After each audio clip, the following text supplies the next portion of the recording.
Nepal, चीनदेखि America, बेलायतदेखि चाहिँ तपाईँको Spain जता हेर्नुहुन्छ इन्डिया सबैतिर आफ्नो चाहिँ तपाईँको सोचका, आफ्नो चाहिँ मौलिकताका चाहिँ तपाईँको एउटा चाहिँ आफ्नोपनको खोजी भइरहेछ। नेपालमा पनि त्यो आवश्यकता जति जति खड्किँदै गयो, अब यो आयातित प्रणाली त्यति त्यति सङ्कटमा फस्दै गयो। त्यस कारणले पहिलो कुरो त नेपालमा अब यो चल्दैन, यसको आयु पुग्यो, पहिलो कारण।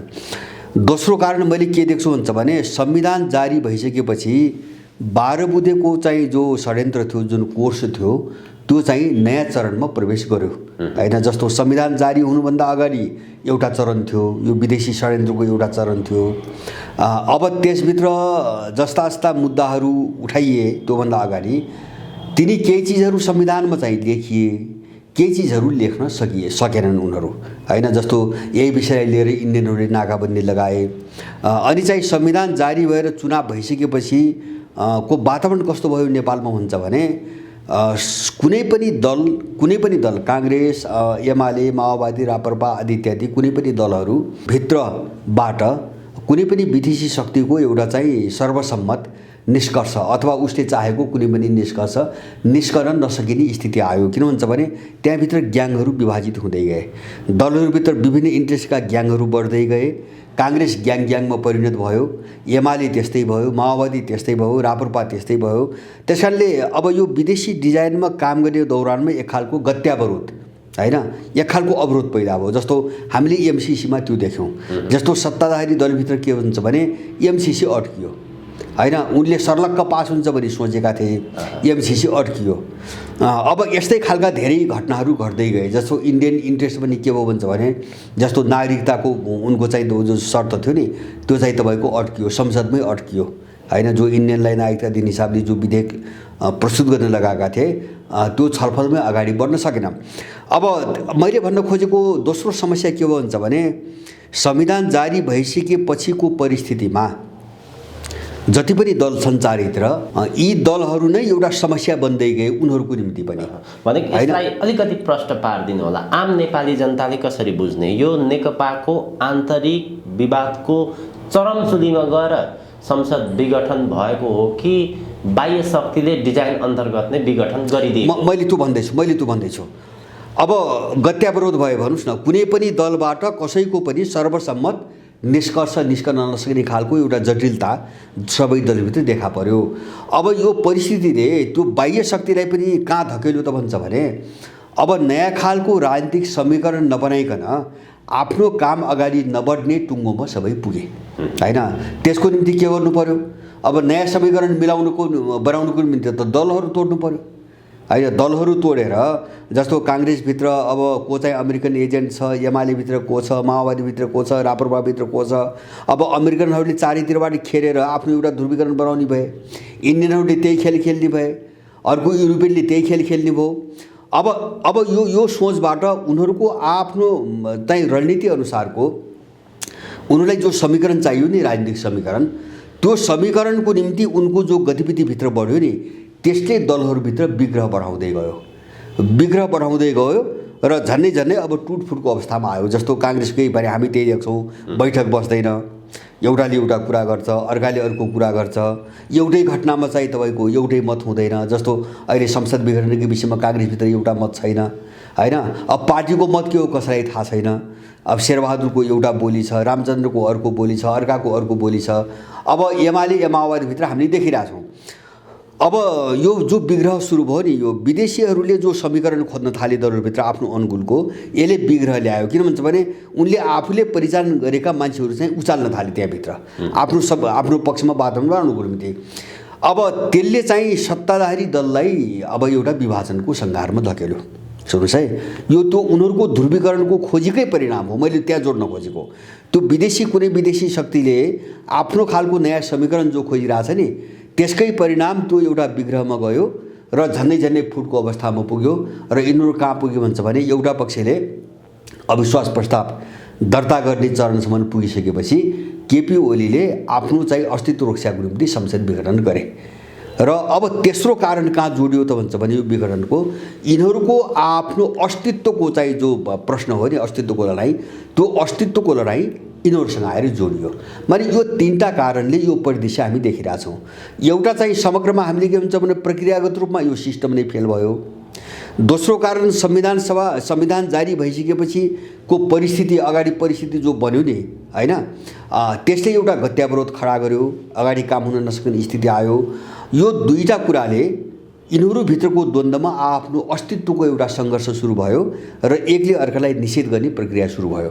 अब त्यही भएर जस्तो प्रचण्ड माधव नेपाल समूहले अविश्वासको तयारी गरे, राष्ट्रपतिलाई महाभियोग लगाउने तयारी गरे। अब त्यो तयारी गरेर प्रस्तावै संसद सचिवालयमा गइसकेपछि केपी ओलीले संसद विघटन गरे। भने यो सबै एउटा विघटनको प्रक्रिया हो। त्यसकारणले संसद विघटन यिनी सबै कारणको चाहिँ नतिजा हो भन्ने चाहिँ मलाई लाग्छ। त्यसका पछाडि कुनै एउटा कारण मात्रै नभएर धेरै कारण देखिन्छन् र यो आवश्यक परिघटना हो, एकदम जरुरी थियो। किन भन्छ भने यो थ्याक्न सक्ने स्थिति पनि थिएन, यो अगाडि चल्न सक्ने पनि स्थिति थिएन। मैले जो भने नि यो जस्तो सिस्टमै फेल भएको हो, यो अब नेपालमा काम लाग्दैन भन्ने कुरा त कहाँबाट बुझिन्छ भन्छ भने संविधान सभाबाट यत्रो होहल्ला गरे, जनताले संविधान बनाउन पाएन, आजसम्म 7 सालमा घोषणा भएको चिज भने संविधान सभाबाट संविधान बनाएर पनि चाहिँ केही काम लागेन। अब हुँदा चुनावमा झन्डै 2/3 बहुमतले चाहिँ एउटा पार्टी जितेर पनि काम लागेन भनेपछि सिस्टम काम लाग्दैन। हामीले बुझ्ने त्यहाँ हो हैन, व्यक्तिमा हामी केन्द्रित हुने भने कि अब न त अब संविधान सभाले संविधान बनाएर चाहिँ यो सिस्टम चल्ने अवस्था रहेछ, न त चाहिँ कुनै पार्टीले 2/3 बहुमत ल्याएर सिस्टम चल्ने अवस्था रहेछ। भन्दा खोट सिस्टममा छ, यो विदेशी सिस्टम छ नि, खोट यहाँ छ, समस्या यहाँ छ। अब यसलाई जरेदेखि नभत्काउँदासम्म यो दुश्चक्र छ नि, यो दुश्चक्रबाट बाहिर जान सकिन्छ भन्ने चाहिँ मलाई लाग्दैन। मैले बारम्बार उठाएको कुरो त्यही हो। त्यसै कारणले संसद विघटनको परिघटनालाई मैले अपरिहार्य हैन, यसको विकासको जो चाहिँ एउटा प्रक्रिया थियो त्यसको अपरिहार्य नतिजा, हुनैपर्ने नतिजाको रूपमा लिन्छु। अब त्यही भएर चाहिँ यो चाहिँ केपी ओलीको टाउकामाथि खन्याउने विषय होइन, यो समयको माग हो, यो परिस्थितिको माग हो हैन। यो विदेशी तन्त्र जानै पर्थ्यो, यो गयो। त्यसकारणले गर्दाखेरि अब यसलाई अर्को पक्षले उही होटिट्याउने चाहिँ आकाश थाम्छु भन्छ भने जस्तो अब अरूले चाहिँ यो सिस्टम जोगाइदिएर प्रजातन्त्र नामको सिगारिएको यो सिस्टम जोगाउन सक्ने स्थिति छैन। यसको ग्राउन्ड नै सबै समाप्त भइसकेको छ। त्यसकारणले हामीले एउटा सङ्कटको अर्को नयाँ फेजमा हामी प्रवेश गर्दैछौँ, जुन चाहिँ एउटा युगान्तकारी परिवर्तन हुन्छ। अब यो दोहोरिँदैन। मैले यो परिवर्तन भनेको कस्तो भन्छ भने जस्तो 7 सालदेखि त हामीले देख्यौँ नि हैन, काङ्ग्रेसको विकल्पको एमालेको विकल्पको माओवादीको विकल्पको राप्रपा यस्तो चल्दै आएको थियो नि, अथवा एउटै पार्टीभित्र हैन गिरिजाको विकल्पको शेरबहादुर अथवा माधव नेपालको विकल्पको चाहिँ केपी ओली। अब यसले निरन्तरता पाउँदैन, नेपाल त्यो परिवर्तनको बाटोतिर अगाडि बढ्यो। त्यसकारणले यो एउटा सकारात्मक परिघटना हो भन्ने चाहिँ मलाई लाग्छ। प्रधानमन्त्री केपी शर्मा ओली समूह र माधव प्रचण्ड समूह जसरी आरोप प्रत्यारोपको त्यो हदसम्म ओर्लिएका छन्, एउटा त्यो घटनाले कसरी दिने, अर्को माधव प्रचण्ड समूह जसरी हुन्छ संसद विघटन पुनर्स्थापना हुनुपर्छ भनेर दरिलो रूपमा लागिरहेका छन् भने ओली समूह चुनावको विकल्प छैन भनिरहेका छन्। यो हदसम्म आइपुग्नुको कारण चाहिँ के हो? भने एउटा कारण जस्तो उनीहरूको बिचमा आरोप प्रत्यारोप भन्नुभयो नि, अब यसको मेजर कारण के हो भन्छ भने उनीहरूले कुनै सिद्धान्त अथवा चाहिँ मूल्यको राजनीति गरेका थिएनन् हैन। जस्तो यिनको तपाईँको पार्टी दस्तावेज हेर्दा पनि थाहा हुन्छ, यिनका एकताका बेला भएका चाहिँ तपाईँको वार्ताका एजेन्डाहरू हेरे पनि थाहा हुन्छ र एकतापछि यिनीहरू बिचमा जति पटक विवाद आउँछ त्यो बेला हेरे पनि थाहा हुन्छ। जहिले पनि यिनको पद र समीकरणको निम्ति चाहिँ तपाईँको कुरा भएको छ र लडाइँ भएको छ। त्यसकारणले अब त्यो भनेको के हो भन्छ भने यिनीहरूको राजनीति स्वार्थ केन्द्रित राजनीति हो। जस्तो मेरो पोजिसन के, राज्यभित्र मेरो पोजिसन के, पार्टीभित्र मेरो पोजिसन के, लडाइँ त्यति हो। त्यसकारणले जब राजनीति नै त्यही हो भने अनि त्यो नमिल्ने भएपछि फुटमा गइसकेपछि त्यो गाली गलौजमा उत्रिनु स्वाभाविक छ। किन भन्छ भने अगाडि सार्ने राजनीति छैन, मैले भन्न खोजेको हैन। जस्तो माधव नेपाल र प्रचण्डले जस्तो हिजो एउटा शास्त्रीय भाषामा पहिले के भन्थे, दक्षिणपन्थी भन्थे। अब कसरी भन्ने दक्षिणपन्थी? राजनीति एउटै छ।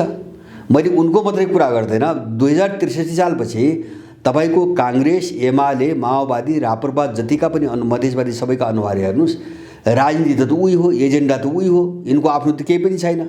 विदेशीले 12 बुँदेमा जो यिनको हातमा थमाइदिएको थियो, यिनको राजनीतिक एजेन्डा त त्यही हो अहिलेसम्म, जस्तो सङ्घीयता, धर्मनिरपेक्षता, होइन, लोकतन्त्र आदि इत्यादि जति कुरा गर्छन् नि, यो त कमन मुद्दा भए। त्यस कारणले कुनै पनि पार्टीसँग विचार छैन नेपालमा, होइन। मान्छेलाई यो भ्रम थियो, पहिले पनि थिएन, मेरो मान्यता त पहिले पनि थिएन, तर पहिले एउटा आवरण त्यो देखा हुनाले मान्छे भ्रमित थिए। 63 सालपछि त्यो भ्रम टुट्यो र अहिले यिनको विभाजनको बेला हेर्नुहुन्छ भने अब माधव नेपाल र प्रचण्डका विरुद्धमा केपीले उठाउने कुनै राजनीतिक मुद्दा पनि छैन। जस्तो आलोचना गर्दाखेरि कुनै सैद्धान्तिक राजनीतिक मुद्दा हुन्छ नि, त्यो पनि छैन। अब अर्को पक्षले केपीका विरुद्धमा कुरा गर्दाखेरि पनि राजनीतिक रूपमा यहाँ विचलन भयो, सैद्धान्तिक रूपमा यहाँ विचलन भयो, अथवा चाहिँ लक्ष्यमा यहाँ विचलन भयो भन्ने कुरा केही पनि छैन। अब त्यो भनेको के हो भन्छ भने एकदम व्यक्तिगत गाली गलौजमा उत्रिनु बाहेक अर्को विकल्प केही पनि छैन, होइन। जस्तो चाहिँ घोचपेच गर्ने, होइन, कसैले भ्रष्टाचार गर्यो भन्ने, कसैले मान्छे मार्यो भन्ने। जब यो सबै परिस्थिति एउटा आवश्यकताको नतिजा हो, होइन, यो कसैको इच्छा होइन। जस्तो विघटन पनि केपीको इच्छा मात्रै होइन, होइन। हामीले त्यो गलत ढङ्गले बुझ्नु हुँदैन। जस्तो कतिपय मान्छेले गलत ढङ्गले के प्रस्तुत गर्न खोजेका छन् भन्छ भने सबै ठिकठाक छ, सिस्टम ठिकठाक छ, होइन, अब संविधान ठिकठाक छ, केपी ओली तानाशाह बन्न खोजेको, होइन, केपी ओली निरङ्कुश बन्न खोजेको हो भन्ने जो छ नि, यो वाह्यात तर्क हो। र यो विदेशी मतियारहरू जसले चाहिँ यो षड्यन्त्रलाई, यो पराई चाहिँ सिस्टमलाई, पराई मूल्यलाई, पराई चाहिँ विचारलाई जसले यहाँ थोपर्न खोजिरहेछन् नि, उनले चाहिँ केपीलाई धुरीमा राखेर चाहिँ यो कुरो उठाइरहेछन् र मूल समस्यालाई चाहिँ ढाकछोप गर्न खोजिरहेछन्। यो केपीको चाहिँ आफ्नो आवश्यकताको कुरा होइन। त्यस कारणले यो समयको आवश्यकता हो, यो परिस्थितिको आवश्यकता हो। अब जब त्यो आवश्यकता हो भने संसद पुनर्स्थापना हुँदैन। मैले बुझेको संसद पुनर्स्थापना दुईटा कारणले हुँदैन। पहिलो कुरो त अब त्यसको पतन समयको माग हो। यसको पक्षमा एउटा पनि जनमत छैन, जनमतै छैन यसको पक्षमा, होइन। यो सिस्टम फेरि दोहोरियोस् भन्ने पक्षमा नेपाली जनमत छैन। किन देख्यो, नेपाली जनताले राम्रोसँग देख्यो। र दोस्रो चाहिँ मैले यो फर्किने सम्भावना किन देख्दिनँ भन्छ भने केपी ओलीकै कोणबाट हेर्ने हो भने पनि अब उनी आफू हार्ने चुनाव निश्चित रूपमा गर्दैनन्। त्यो सामान्य चाहिँ अर्थमा पनि मान्छेले बुझ्ने कुरा हो। जस्तो उनको पार्टी फुटेको छ अहिले, होइन। अब चुनावमा गएपछि फुटेरै जाने हो। फुटेर जानेपछि केपी ओलीले जित्ने सम्भावना छैन। अनि केपी ओलीले चुनाव किन गराउने, के को निम्ति केपी ओलीले चुनाव गराउँछन्? अब त्यस कारणले त्यो कोणबाट पनि मैले सम्भावना देख्दिनँ। र अब मैले तेस्रो के कोणबाट पनि सम्भावना देख्दिनँ त भन्छ भने अब चुनाव बाटोमा गयो भने त्यसले कुन मोड लिन्छ, कतातिर जान्छ भन्ने कुरा पनि अनिश्चित छ, होइन, अनिश्चित छ।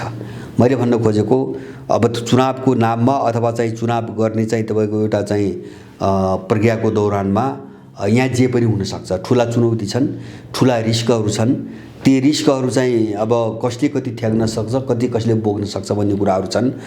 मैले त्यो कोणबाट पनि मैले सम्भावना देख्दिनँ। आवश्यकता अथवा चाहिँ उनीहरूको आफ्नो इन्ट्रेस्ट, त्यो कोणबाट पनि मैले चुनाव हुने सम्भावना देख्दैन।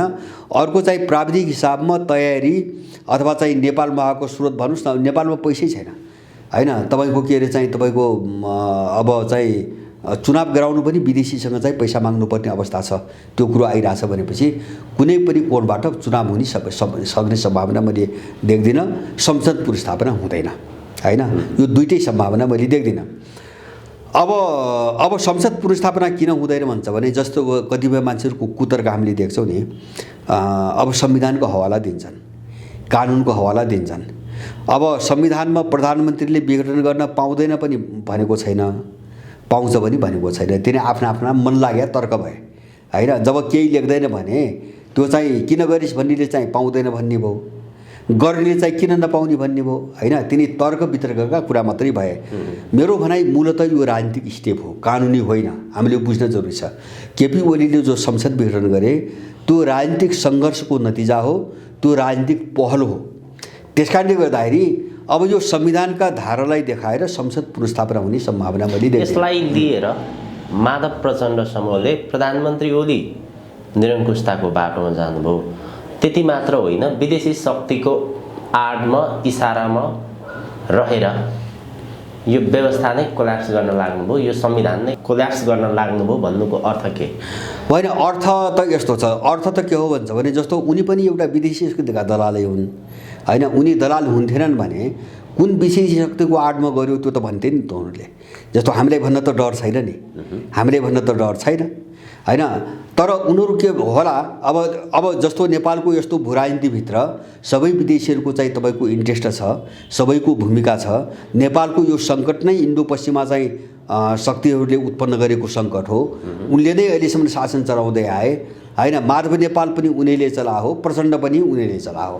र अहिले पनि के हो भन्छ भने जस्तो अघिल्लो कार्यकालमा केपी ओलीको सरकार ढाली प्रचण्ड पनि दिल्ली गएर आएर फर्केपछि सरकार ढाल्या हो। र अहिले पनि चाहिँ इन्डियन मिडिया हेर्दाखेरि एउटा ब्लक जसले 12 बुँदे समझदारी गरायो त्यो पक्षले चाहिँ माधव र केपी ओलीलाई पर्याप्त रूपमा उचालिरहेको छ होइन, उचालिरहेको छ। र सरकार गिराउने प्रयास चाहिँ तपाईँको उनीहरूले अहिले पनि गरेका हुन्। त्यस कारणले गर्दाखेरि विदेशी शक्तिबाट को चलेको छ छैन भन्ने उनीहरूका बिचमा हुने बहसको अर्थ छैन। उनीहरू सबै विदेशीबाटै चल्ने मान्छेहरू हुन् होइन। माओवादीले 10 वर्ष चाहिँ तपाईँको युद्धको नाममा 17,000 मार्ने जो भूमिका खेल्यो नि, त्यो त चाहिँ दिल्लीमा बसेर खेल्यो होइन। कसको चाहिँ तपाईँको 8 वर्षसम्म खेल्यो माओवादीले होइन। यत्रो मान्छे मार्ने तपाईँको सहुलियत किन दिए इन्डियनहरूले? अनि यस्ता चिज धेरै छन्। त्यसैले गर्दाखेरि यस्ता चाहिँ वाहियात कुराहरू गरेर यिनीहरू जोगिन सक्दैनन् होइन। माधव नेपाल पनि विदेशी दलालै हो, पुष्पकमल पनि विदेशी दलालै हो होइन, बाबुराम पनि त्यही हो, केपी पनि त्यही हो।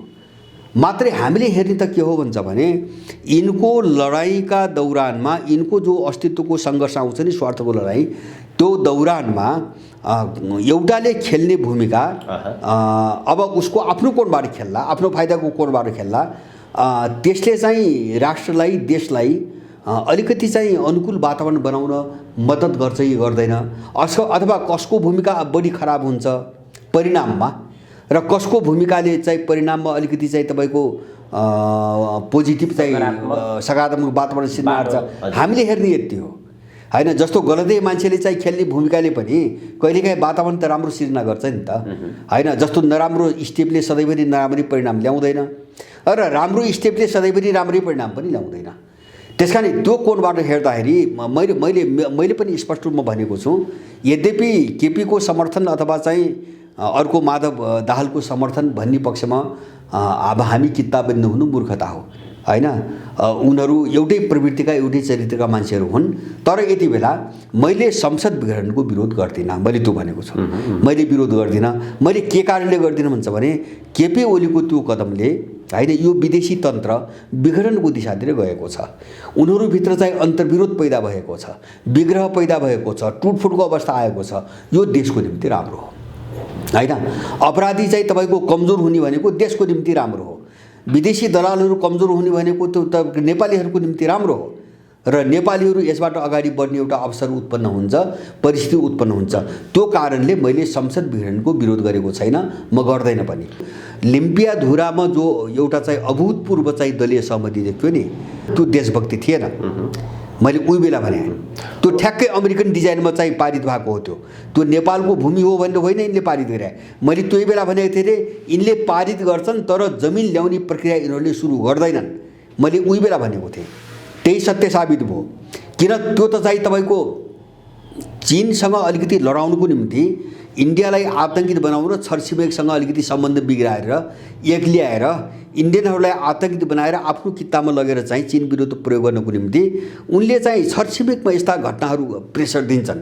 त्यो जस्तो लिम्पियाधुरा मैले उही बेला भनेको थिएँ, त्यो काश्मीरको मुद्दा जस्तै हो त्यो होइन। जस्तो काश्मीर त अमेरिकन गरे नि 1948मा जनमत सङ्ग्रह गर्ने भनेर गएर निर्णय गराइदिए राष्ट्रसङ्घबाट। अब जुन बेलासम्म इन्डिया चाहिँ रसियन सेन्टरसँग, रसियन गठबन्धनमा थियो, उसँग सन्धि गरेर बसेको थियो, त्यो बेलासम्म काश्मीरको मुद्दा बारम्बार उठाए। 1990 पछि सोभियत सङ्घको विघटन भएपछि जब चाहिँ तपाईँको इन्डियनहरू अमेरिकन कित्तामा गए त्यसपछि काश्मीरको कुरो उठाउन बन्द गरे हो। लिम्पियाधुरा त्यही हो, अमेरिकनहरूले गराएको। अब इन्डिया आफ्नो चाहिँ उसमा आइन भने लिम्पियाधुरा चाहिँ यहाँ पुस गरिराख्ने होइन। इन्डियाले आफ्नो पक्षमा काम गर्दासम्म चाहिँ त्यो चाहिँ समाधान हुने हिसाबले अगाडि बढ्न नदिने, नदिने जस्तो त्यही घटना के भयो भन्छ भने पछाडि के भन्छ भने त्यो त इन्डियनहरूलाई आतङ्कित बनाउनुको निम्ति उनले पनि पुस गरेर पारित भयो। नत्र शेरबहादुर, केपी ओली, माधव नेपाल, प्रचण्ड, बाबुराम, मधेसवादी, कमल थापाहरू यिनी चाहिँ एउटै ठाउँमा आएर लिम्पियाधुरा असम्भव थियो। यिनको दिमाग देशभक्तिको दिमागले त भने त होइन, विजातीय तत्त्वहरू होइन। अब त्यसपछि लगत्तै के भयो भन्छ भने त्यसपछि सुन्नुहोस् है, यो महत्त्वपूर्ण छ। अनि चाहिँ इन्डिया र चिनको विषयमा लद्दाख घटना भयो, 20 जना इन्डियन मरे, 1 जना चिनिया मरेको कुरो आयो। त्यो दिनदेखि त्यो तनाव बढिरहेको छ, अहिले पनि बढिरहेको छ। अनि यो तनाव चिनसँग बढ्दै जान थालेपछि पश्चिमाहरूले के गरिदिए ओलीबाट भन्छ भने पुस्तकमा छापिसकेको नक्सा पनि रोकेर पुस्तक वितरण बन्द गरे, त्यो नक्सा छाप्न बन्द गरे। अहिले पनि कहीँ पनि चाहिँ अफिसियली चाहिँ त्यो नक्सा प्रचलनमा छैन र स्कुलले पुस्तकमा छाप्न पनि उनीहरूले रोक लगाए। किन भन्छ भने इन्डियाले अमेरिकन किताबमा बसेर काम गर्न सुरु गर्यो, चिनसँग टसल बढ्यो नि। अब इन्डियाले हाम्रो निम्ति काम गर्ने वातावरण बन्छ जस्तो भइरहेछ। अहिले नक्सा पुस्तकमा प्रिन्ट नगर उनीहरूले भने, अनि यिनले छाप्न रोके होइन। 500 किताब त छापिसके पनि चाहिँ वितरण गर्न रोक्यो भने त आयो नि समाचार। छाप्दै यिनले बन्द गरिदिए भनेपछि त्यसलाई देशभक्ति भन्ने हामीले? यस्ता निकृष्ट दलालहरूलाई यिनी देशभक्त हुन् भन्ने नक्साको कुरो उठाएकै भरमा भनेपछि यो सबै बार्गेनिङ हो। माने उनको देशभक्ति उनको पछाडिको कारण चाहिँ चीन र भारतको बढ्दो तनाव र त्यसमा अमेरिकनले खेल्ने विषय एकदम पश्चिमाहरू युरोपियन छन्, बेसिकल्ली चाहिँ अमेरिकनहरू होइन। जस्तो अहिले पनि के हो भन्छ भने जस्तो सामन्त गोयल आए, रघु चिफ आए, अनि त्यसपछि जस्तो अहिले जी न्युज आयो, अब उसले चाहिँ सगरमाथामा गयो एउटा रिपोर्ट बनायो। यो सबै एकदम क्यालकुलेटिभली भइरहेछ हिसाब किताब होइन। अब यो छुट चाहिँ इन्डियनहरूले जस्तो पुस्तकमा चाहिँ तपाईँको त्यो चाहिँ नक्सा छाप्न रोक्नेदेखि लिएर यो जी न्युजको सगरमाथा रिपोर्टसम्मका घटनाहरूले के देखाउँछन् भन्छ भने यति बेला इन्डियन सत्ताले अमेरिकन रणनीति तिर बढी भूमिका खेलिरहेको छ र चीनसँग उसको तनाव बढ्दै गइरहेको छ भन्ने कुरो देखिन्छ होइन। बाहिर त्यही हो, यथार्थ त्यही हो। त्यो अनुसार इन्डियन सत्तासँग यिनीहरू निकट हुँदै जाने चाहिँ एउटा दृश्य देखिन्छ। अब भोलि एकछिन मानुस्, यसो उल्टो कल्पना गरौँ, भोलि हुने त्यही हो। एकछिन मानौँ अब चीन र इन्डियाका बिचमा वार्ता भयो, कुनै सम्झौता भयो, सहमति भयो, उनका सेनाहरू सिमानाका सेनाहरू यति दूरीमा चाहिँ बिहा गर्ने भने कुनै चाहिँ सम्झौता भयो र सम्बन्ध नर्मल भयो भने त्यति बेला के हुन्छ भन्छ भने यहाँ ओलीहरूको राष्ट्रवाद फेरि चाहिँ तपाईँको के हुन्छ भन्छ भने यहाँ ठुलो चाहिँ ढोल बज्न सुरु गर्छ राष्ट्रवादको। किन तर्साउनु पर्यो, मोदीलाई तर्साउनु पर्यो, चीनसँग निकट नहो भनेर तर्साउनु पर्यो होइन, शेरबहादुरलाई तर्साउनु पर्यो। त्यस कारणले यो दलालहरूलाई चाहिँ उनीहरूले चाहिँ एउटा बाँदरको हुन्छ नि तपाईँको यो सर्कस नजाने बाँदर, त्यसको भूमिकामा नचाउँछन्, प्रयोग गर्छन्। कुन बेला यिनलाई के भूमिकामा नचाउने भन्ने कुरा उनको कुरा हो। नत्र भने एउटै मुद्दामा यस्तो नाटकीय चाहिँ परिवर्तन तपाईँ कल्पना गर्नुहुन्छ, त्यो पनि राष्ट्रको सार्वभौम सत्ताको विषयमा। दुवै समूहलाई, ओली समूहलाई पनि माधव प्रचण्ड दुवै समूह होइन, सबैले त्यसले प्रयोग गरेका छन्। सबैले तपाईँको अमेरिकन उनीहरूको इसारामा नाचिरहेका छन्। एकदम होइन, यो दुईटा ज्ञान त दुवै इन्डियन कितैबाट नाचिरहेछ नि। जस्तो एउटा पक्षले के दाबी गरिरहेछ भने दुवै पक्षले हामी राष्ट्रवादी हौँ, हामी आधिकारिक हौँ, हामी असली क्रान्तिकारी हौँ भनेर दुवै पक्षले भनिरहेका छन्। भनेको ओलीको बाटो के हो, प्रचण्ड माधव समूहको बाटो के हो? होइन, यस्तो हो। अब यहाँ चाहिँ होइन, दुवै मैले भने नि जस्तो इन्डिया दुई पक्षमा विभाजित छ, त्यो प्रश्न देखिया छ। जस्तो अब र साउथ ब्लकको जो मूल चाहिँ तपाईँको सेक्सन हो भने त्यो चाहिँ संसद विघटनको विरुद्धमा देखिया छ। जस्तो एसडी मुनिको बोली सुनिरहेछौँ, श्याम शरणको सुनिरहेछौँ, अशोक मेहताको सुनिरहेछौँ, अरूहरूको पनि सुनिरहेछौँ। यिनी को हुन्छ भने 12 बुँदेका चाहिँ जो जनकहरू हुन् नि, तिनी जनकहरू यो सिस्टम जोगाउने अथवा चाहिँ यो संविधान पुनर्स्थापना गर्ने अब प्रचण्डहरूलाई चाहिँ जोगाउने। किन अब यिनका चाहिँ हुलाकी त प्रचण्डहरू हुन्, यिनका मुद्दा बोकेर आउने हुलाकी त प्रचण्ड बाबुरामहरू हुन्। त्यस कारणले प्रतिनिधि त खास उनीहरू हुन्। त्यस कारणले त्यो सम्झौता गराउने त्यो गिरोह अहिले पनि यिनकै साथमा छ, उसले उचालिरहेछ। र अस्ति भर्खरै तपाईँहरूले सुन्नुभयो होला, केपीले संसद विघटन गरेपछि भारतले यसमा सहयोग गर्नुपर्छ होइन, संसद पुनर्स्थापना सहयोग गर्नुपर्छ भनेर त्यही प्रचण्ड आफै पनि बोलेको छ होइन। त्यो दलाली हो कि होइन होइन त्यही इन्डियालाई गुहारेको छ त्यो दलाल हो कि होइन, होइन माधव नेपालहरू त्यो चाहन्छन् उनीहरू दलाल हुन् कि होइनन् भनेपछि दलालहरूको के हुन्छ भन्छ भने मैले भने नि एउटा यिनको आफ्नो अस्तित्वको कुरा भयो, आफ्नो स्वार्थको लडाइँ हुन्छ आपसमा एक आपसमा। दोस्रो चाहिँ यिनलाई जो ब्याकिङ गरिरहेको हुन्छ नि पछाडि उकासिरहेको हुन्छ त्यो अन्तर्राष्ट्रिय शक्तिहरूको इन्ट्रेस्ट हुन्छ। एउटा त उनको चाहिँ तपाईँको नेसनल इन्ट्रेस्ट पनि जोडिया हुन्छ, अर्कोतिर उनको ग्याङ इन्ट्रेस्ट हुन्छ। जस्तो साउथ ब्लक र अथवा चाहिँ आरएसएसको इन्ट्रेस्ट त एउटै त हुँदैन नि। त्यस कारणले चाहिँ उनले चाहिँ जुन यहाँभित्रको जुन गिरोहलाई पुस गर्दाखेरि आफूलाई फाइदा हुन्छ उनले त्यही गरी पुस गर्छ, होइन। जस्तो केपी ओली चाहिँ जस्तो अब इन्डो अमेरिकन भन्नुहोस् न, अब पछिल्लो कालमा त एकदम अलिकति खुलेरै अमेरिकन उसबाट तपाईँ काम गर्दै आएका छन्। एमसिसी प्रकरणदेखि लिएर धेरै कुराहरूमा काम गर्दै आएका छन्। अब केपी ओली मार्फत चाहिँ अब हाम्रो प्रभुत्व अलिकति घट्छ भन्ने होला र साउथ ब्लकलाई उसले अर्को ग्याङ आफ्नो विरुद्धमा उचालेको छ भनेपछि यिनका आफ्ना इन्ट्रेस्ट र यिनलाई चाहिँ प्रोभोक गर्ने, यिनलाई उचाल्ने विदेशी जो सेन्टरहरू हुन्छ नि उनका आफ्ना इन्ट्रेस्ट, यो इन्ट्रेस्टहरूले गर्दाखेरि यिनीहरू लड्ने हो यहाँ, होइन। यिनीहरू लड्ने हो अथवा मिल्ने हो। जस्तो हिजो पनि त यिनी त कुनै वैचारिक राजनीतिक चाहिँ उद्देश्य एउटै भएर मिल्या त होइन नि त। जस्तो त्यो बेला पनि त पार्टी एकता हुँदाखेरि कुनै राजनीतिक एजेन्डामा छलफल त गरिरहेको होइन त। हामीले हेर्ने एउटा गजबको मैले ओलीको भने नि नक्सा अनि त्यो नक्साको लिम्बियाधोराको चाहिँ बखान गर्ने अनि साथसाथै सगरमाथाको रिपोर्ट दिन लगाउने, जी न्युजलाई बोलाउने। अब यस्तै परिघटना त्यो प्रचण्डको मैले हेर्छु। 59 सालमा चाहिँ अटल बिहारी वाजपेयीको प्रधानमन्त्री कार्यालयमा गएर आफै गएर यो प्रचण्ड र बाबुराम भन्ने यिनी तलुवाहरू आफै गएर बिन्ती पत्र दर्ता गरेका छ। हामी तिम्रो हित विरुद्ध केही पनि गर्दैनौँ, हामी मिलेर जानुपर्छ भन्ने बिन्ती पत्र हालेको छ। अनि त्यहाँबाट बाहिर निस्केर त्यही इन्डियाको निर्देशनमा आफ्ना विरुद्ध सुरुङ युद्ध भनेर सुरुङ खन्न लगाएको छ। यत्रो नाटक गर्ने मान्छेहरू यिनीहरू भनेको अहिले जसरी उनीहरूले एक अर्काले बेइज्जत गरिरहेछन्, भोलि विदेशीले तिमीहरू मिलेर जाऊ भन्नु मिल्छन्? एकदम एकदम होइन। अहिले त्यसमा शङ्कै छैन। तपाईँ यो किन अहिले किन तपाईँको यही यिनको एकतै हेर्नुहोस् न। अब हामी टाढा जानै पर्दैन। यिनको एकता त कसैले कल्पना, एकताभन्दा अगाडि काङ्ग्रेस र चाहिँ तपाईँको माओवादीको एकता भयो, चुनावी एकता, होइन, स्थानीय चुनावमा।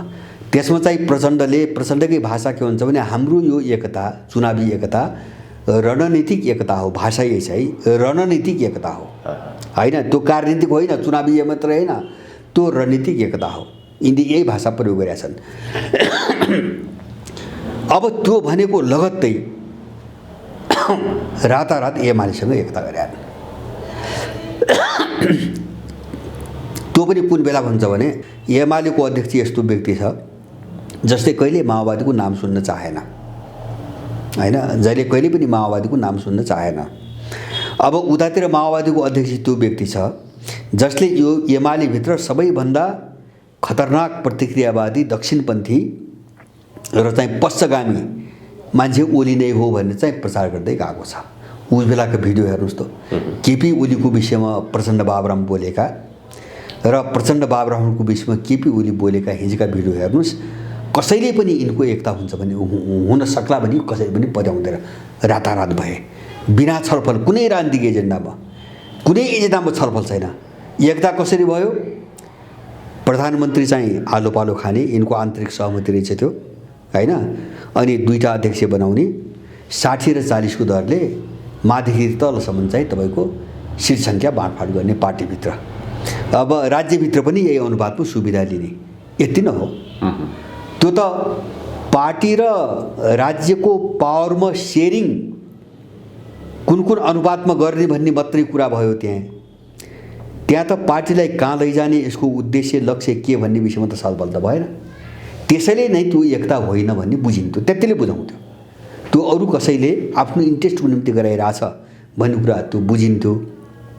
अब जसले एकता गरायो, मैले भने नि, मैले अघि नै पनि जस्तो संविधानको कुरा गरेँ नि, संविधान निर्माण भइसकेपछि एउटा गत्यावरोध, होइन, एउटा स्टेग्नेसन भन्छ नि, अवरोध, होइन, अगाडि बढ्न नसक्ने स्थिति आयो नि।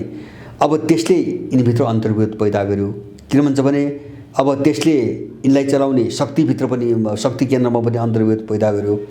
अब त्यो अन्तर्विरोधले यिनीहरूभित्र तपाईँको द्वन्द्व ल्यायो र यिनी सजिलै फुट्ने वातावरण कहाँ बन्यो त भन्छ भने जसरी जुड्दाखेरि कुनै विचार थिएन, अब फुट्दाखेरि पनि विचारको कुरो हुँदैन। अब त्यहाँ त के हुन्छ भन्छ भने पदकै कुरो हुन्छ होइन, खानेपिने कुरै हुन्छ। त्यस कारणले त्यसले फुटाउनु पनि सजिलो बनायो।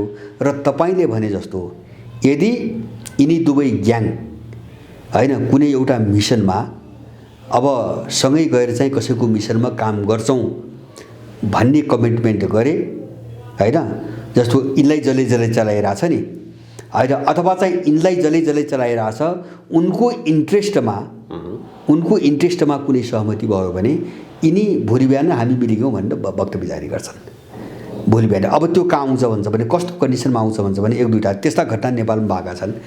जस्तो चाहिँ तपाईँको नेपालमा नागरिकताको कुरा इन्डियनहरूको इन्ट्रेस्टको कुरा हो, सिमाना जोडिएको छ। त्यसैले नागरिकता ऐन खुकुलो बनाइदिइसकेपछि जति पनि नेपाल पस्छन् इन्डियन पस्छन् र नेपालभित्र चाहिँ बहुमत बनाएर नेपाललाई अलग्याउने एउटा वातावरण बनाउन सकिन्छ भन्ने रणनीतिमा इन्डियनहरू सधैँ। तर यो पछिल्लो कालमा सुन्नुहोस् है, पछिल्लो कालमा के भन्छ भने नागरिकता विधेयक जो आयो नि त्यसमा पश्चिमा शक्तिहरूको पनि समर्थन रह्यो।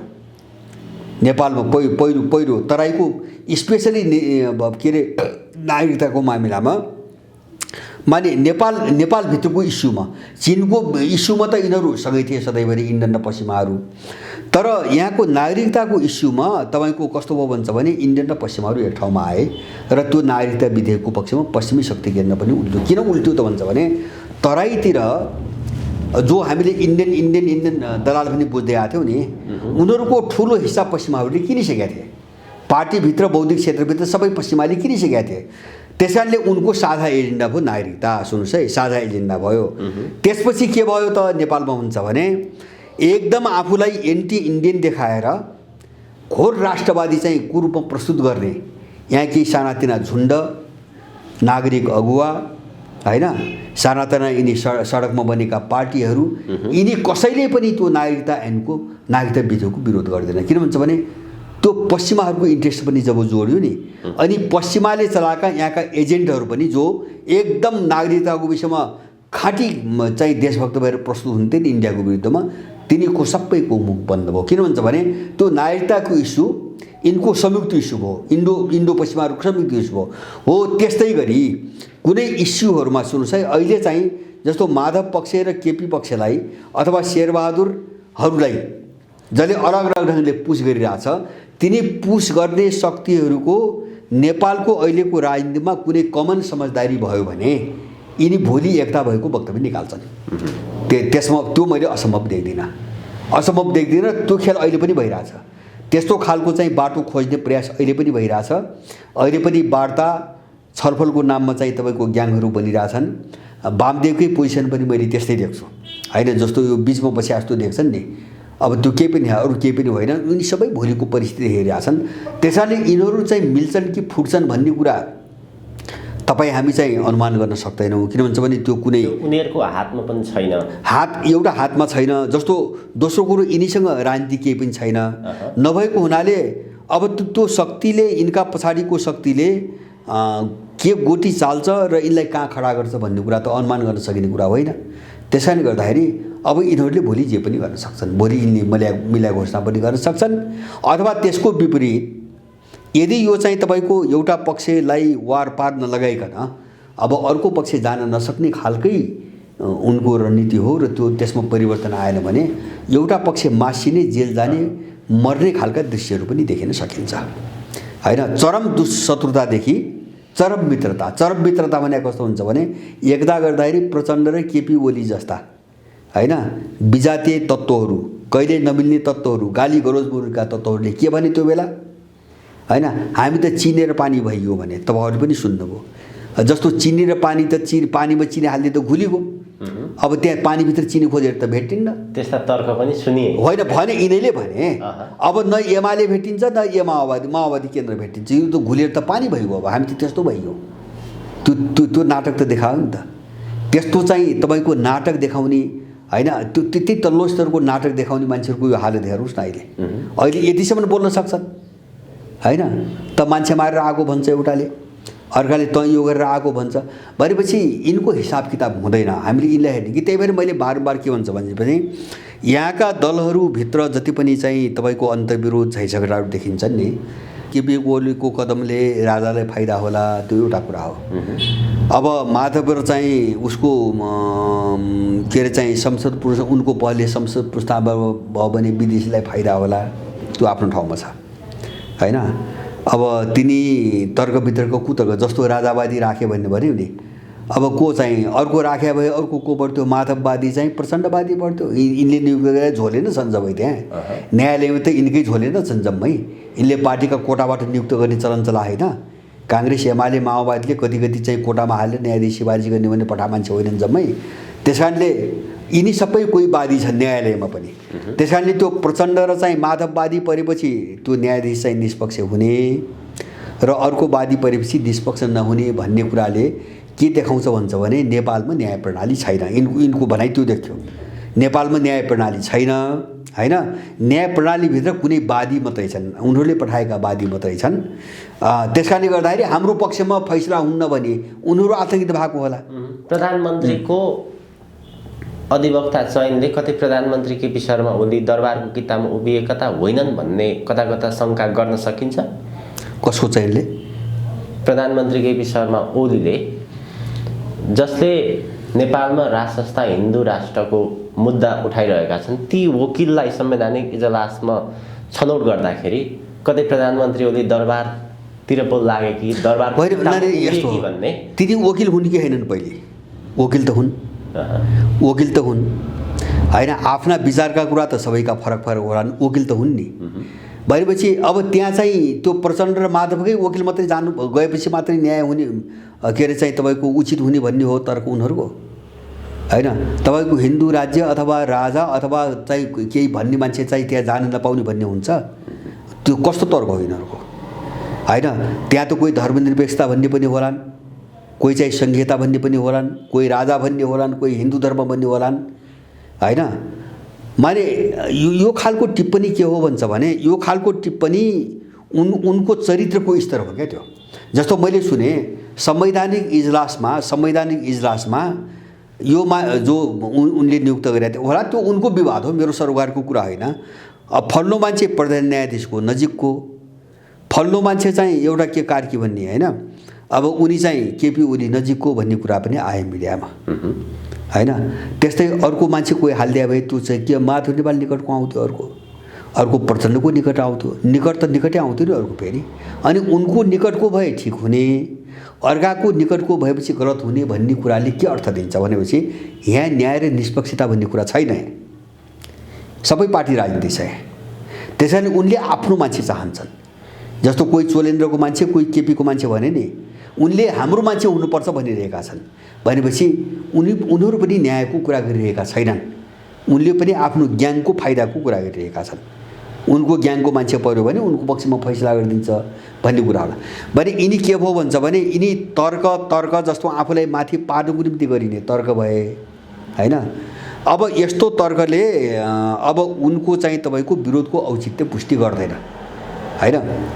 अब चाहिँ तपाईँको के अरे वकिलभित्र राजावादी अयोग्य मानिने, अनि चाहिँ यिनीवादी प्रचण्डवादी योग्य मानिने अथवा धर्मनिरपेक्षतावादी योग्य मानिने, कोही धर्ममानी अयोग्य मानिने भन्ने कुरो हुन्छ। वकिल भने वकिल हो, न्यायाधीश भने न्यायाधीश हो होइन। उसको क्षेत्र त त्यो व्यक्तिगत रूपमा को के छ भन्ने कुरा कसलाई थाहा छ, सबै मान्छे फरक फरक छ भने हो। यसले पनि के देखाउँछ भन्छ भने यो कुनै संवैधानिक लडाइँ होइन। मैले सुरुमै भनेको थिएँ नि, यो कानुनी लडाइँ होइन, यो शक्तिको लडाइँ हो। यो शक्तिको लडाइँ हो र केपी ओलीको कदम राजनीतिक कदम हो। त्यस कारणले गर्दाखेरि यसलाई संविधानका धारामा खोजेर, यसलाई कानुनका चाहिँ तपाईँको दफा के अरे नियममा खोजेर यो भेटिँदैन होइन। त्यो कुरो चाहिँ आफ्नो मुखले आफूले तर्क गर्दाखेरि प्रचण्ड चाहिँ माधव नेपालले पनि त्यो स्वीकार गरेर बोलिरहेछन् होइन। उनले पनि राजनीतिक फैसला खोजिरहेछन्, किन उनका मान्छे भए हाम्रा मान्छे भएनन् त भनिरहेछन् नि। यसको अर्थ उनले पनि राजनीतिक निर्णय खोजिरहेछन् न्यायाधीशको कभरमा। अब केपी ओलीले पनि त्यही गरे होला। त्यस कारण मैले भने यो राजनीतिक लडाइँ हो। यसलाई चाहिँ कानुनी लडाइँ भनेर गलत अर्थमा लिनु हुँदैन र यो हल हुँदैन। त्यही भएर राजनीतिक लडाइँ भएको हुनाले संसद पुनर्स्थापना पनि हुँदैन, चुनाव पनि हुँदैन। अब यसपछि तपाईँले एउटा पछिल्लो प्रश्न उठाउनु पनि मैले सुरुमा भने यो यो यो सिस्टम विघटनको प्रक्रियामा गएको छ। त्यो चरण सुरु भयो होइन, केही समय लाग्ला, त्यो आफ्नो ठाउँमा छ। अब यो टोटली साफ नहुँदासम्म बिचमा फेरि अर्को सङ्क्रमणकालीन अवस्था आउने, एउटा झन् बढी अन्यल हुने चाहिँ परिस्थिति आउँछ, त्यो पनि स्वाभाविक छ होइन। किन नयाँ फेजमा जानुको निम्ति त फेरि अर्को धमिलोपनबाट गुज्रिनुपर्छ, यो पनि स्वाभाविक छ। तर अब हुने परिणाम के देख्छु भन्छ भने अब यो चुनाव हुँदैन, चुनाव नभएपछि अब 6 महिनाभित्र चुनाव नभएपछि स्वभावतः तपाईँको राष्ट्रपति शासनतिर जान्छ होइन। एउटा कुरा स्वाभाविक रूपमा राष्ट्रपति शासनको बाटोमा जान्छ। दोस्रो चिज के हो भन्छ भने अब यहाँ विरोध गर्नेहरू विरोध गरिरहेका छन्, भोलि हुल्दङ्गा होला, कोही मान्छे मर्ला, के होला, अथवा चाहिँ कोही गिरफ्तार होला, कसैका मुद्दाहरू चाहिँ फैसला होलान्, कोही जेल जाला होइन। जस्तो मुद्दा त चलिरहेका छन्, जस्तो अग्नि सागरको मुद्दा चलिरहेछ, कुनै दिन निर्णय होला होइन। अब प्रचण्डकै विरुद्धमा मुद्दा चाहिँ तपाईँको अख्तियारमा छन्, कुनै दिन निर्णय होला, 6 महिनाभित्रै होला होइन। बालवाटारका केसहरू छन्, अरूका पनि होलान्। अब यस्तै बहानामा चाहिँ यहाँ अलिकति हिंसा, यस्तै कुनै चाहिँ निर्णयहरू फैसलाहरू भयो भने कुनै हिंसा होला, अथवा कुनै शक्तिले बलि बनाऊ कुनै हिंसात्मक कारबाही गर्ला, जस्तो अमेरिकाले पनि गर्न सक्छ। मैले त्यो सम्भावना देख्छु। किन भन्छ भने उसले 2 पटक भनिसक्यो नेपालमा आइएसआईको आक्रमणको खतरा छ भनेर, 2 पटक भनिसक्यो। उसले तयार पारेर बस्या हुन्छ र आफ्नो चाहिँ स्वार्थ पूर्ति हुने खालको वातावरण भएन, बिग्रन थाल्यो भने आइएसआईको नाममा आफूले पालेका ग्याङहरू प्रयोग गरेर विस्फोट गराउँछ। यहाँ संसारभरि उसले गर्दै आएको त्यही हो। सिरियामा त्यही गर्यो, लिबियामा त्यही गर्यो होइन, तपाईँको इराकमा त्यही गर्यो। अब त्यस्तै कुनै घटनाहरू घटे भने तुरुन्तै सङ्कटकाल लाग्न सक्छ। 6 महिना चुनावको यो म्याद नगुज्रिँदै तुरुन्तै सङ्कटकाल लाग्न सक्छ। यो दुवै कन्डिसनमा के हुन्छ भन्छ भने अब सम्हाल्नुपर्ने चाहिँ तपाईँको जिम्मा त सेनाको हातमा गयो होइन। सङ्कटकाल लाग्यो भने सेनाको हातमा गयो होइन। देश सम्हाल्ने स्थिति है, सेनाले शासन गर्ने भनेको होइन। अब शान्ति सुरक्षादेखि लिएर सारा चिजको कमान त उसले लिनु पर्यो र राष्ट्रपति शासन लागे पनि उनी चाहिँ तपाईँको के अरे सेनाको परमाधिपति हुन्, त्यो स्वाभाविक रूपमा सेना त्यहाँ चाहिँ तानिन्छ। अब त्यसपछि सङ्क्रमणको अर्को चरण सुरु हुन्छ र यो दुईटा मध्ये कुनै एउटा घटना घट्छ, म त्यसमा विश्वस्त छु। सङ्कटकाल वा राष्ट्रपति शासनमध्ये कुनै एउटा घटना घट्छ, म त्यसमा विश्वस्त छु। त्यसपछि सङ्क्रमणको अर्को चरण सुरु हुन्छ र अब त्यो कस्तो प्रक्रियाबाट जान्छ म अहिले चाहिँ यसै भन्न सक्दिनँ। फेरि अर्को सरकार बन्नुपर्ने कुरा आउँछ, अब कसले बनाउँछ, कुन प्रक्रियाबाट जान्छ। जस्तो यो संविधान अब यो सिस्टम सबै निष्क्रिय भएपछि, कोर्स करेक्सनको दिशातिर गएपछि होइन, भोलि चाहिँ अर्को संविधानको कुरा आउला। अर्को चाहिँ जस्तो शासकीय स्वरूपमा चाहिँ राजाको बहस भइरहेछ, सम्भावनाका कुराहरू आइरहेछन्, अथवा चाहिँ अर्को कुरो पनि तपाईँको उठ्ला। अब यो कस्तो प्रक्रियाबाट जान्छ म त्यो भन्न अहिले सक्दिनँ।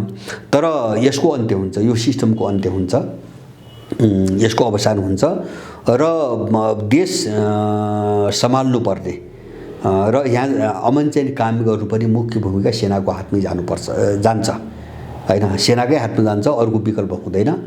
अब त्यसपछि मलाई लाग्छ, मेरो विश्वास छ, नेपाल जुन सङ्कटबाट अहिलेसम्म गुज्रिएको थियो, यो सङ्कट उत्रिने, यसबाट चाहिँ बाहिर आउने एउटा नयाँ फेज, नयाँ चरण चाहिँ सुरु हुन्छ र त्यसलाई रोक्न अब यिनीहरूले सक्दैनन्। मैले सुरुमा भने यिनको विघटनको चाहिँ चरण सुरु भइसकेको छ, यो उत्कर्षमा जाँदैछ, यिनको विघटन नै हो। अब यो सासालेता जे चल्यो दलीयता भन्ने, दलीयताको नामको होइन, दल होला नि भोलि पनि, मैले दलीय प्रणालीको भन्न खोजेको होइन कि अहिले भएका दलहरूको यिनको विघटन र यिनको समापन अब एउटा अन्तिम चरणतिर गयो। यिनको पुनरुत्थान हुँदैन। दलको नाममा अब कुनै शक्ति सङ्गठित भयो भने पनि तिनी नयाँ हुन्छन् होइन। नयाँ मुद्दाका आधारमा, नयाँ मूल्यका आधारमा नयाँ दलहरू सङ्गठित होलान्, तर पुरानै दलहरूको निरन्तरता हुने गरी अब यो सिस्टम अगाडि बढ्ने सम्भावना मैले देख्दिनँ। त्यसरी सिस्टमको पनि अवसान सुरु भयो, सासाल यता चाहिँ उदाएका र अस्तित्व भएका दलहरूको अवसान पनि सुरु भयो। मैले यो दुईटा कोणबाट नेपाल नयाँ फेजतिर अगाडि बढिरहेको छ भनेर चाहिँ मैले यहाँ चाहिँ जोड्न खोजेको।